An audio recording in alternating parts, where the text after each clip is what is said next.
આપણા સનાતન ધર્મમાં પગે પડીને આશીર્વાદ લેવાની પરંપરા પ્રાચીન સમયથી ચાલી આવી રહી છે, પણ કેટલાક વ્યક્તિઓ હોય છે કે જેને પગે પડવાની મનાઈ કરવામાં આવી છે, જેમાં નંબર 1 છે સાસરાને પગે જમાઈ ના પડી શકે. આ પરંપરા ભગવાન શિવના સમયથી બંધ કરવામાં આવી છે. ભગવાન શિવનું જ્યારે દક્ષ પ્રજાપતિ યજ્ઞ કરે છે અને એમને બોલાવતા નથી માતા સતી અને ભગવાન શિવને, તોય માતા સતી ત્યાં યજ્ઞમાં જાય છે અને ત્યાં પોતે એમના પતિનું અપમાન થતું જોઈને એ પોતે યજ્ઞમાં પડીને બળીને ભસ્મ થઈ જાય છે.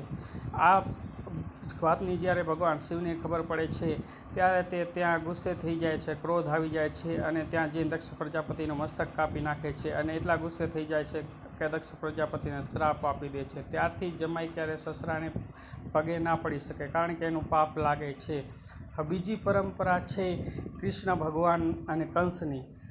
મામાને પણ ભાણેજ પગે ના પડી શકે, કારણ કે કંસે પોતાના બેન દેવકીની 7 પુત્રીઓને જન્મતા સમય જ મારી નાખી હોય છે. આટલી ક્રૂરતાના કારણે શ્રી કૃષ્ણ ભગવાન ત્યાં જન્મ લે છે અને કંસને મારે છે.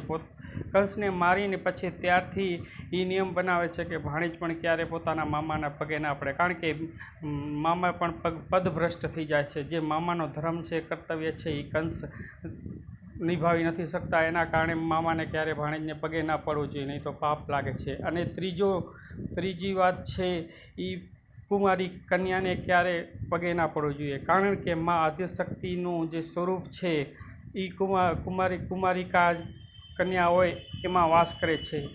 જે કુમારિકા ભાવ છે માતા આદ્યશક્તિનું શૈલપુત્રી સ્વરૂપ જે છે એ કુમારી છોકરીઓ હોય છે, નાની બાળકીઓ હોય છે, એમાં વાસ હોય છે. એટલે કુમારી કન્યાને પણ ક્યારેક કોઈને પગે ના પડવું જોઈએ. મા ભગવતીનું સ્વરૂપ સમજવાનું કુમારી બાળકોને. એ 13 વર્ષની બાળાઓમાં તો સાક્ષાત મા આદ્યશક્તિનો જ વાસ થયેલો હોય છે.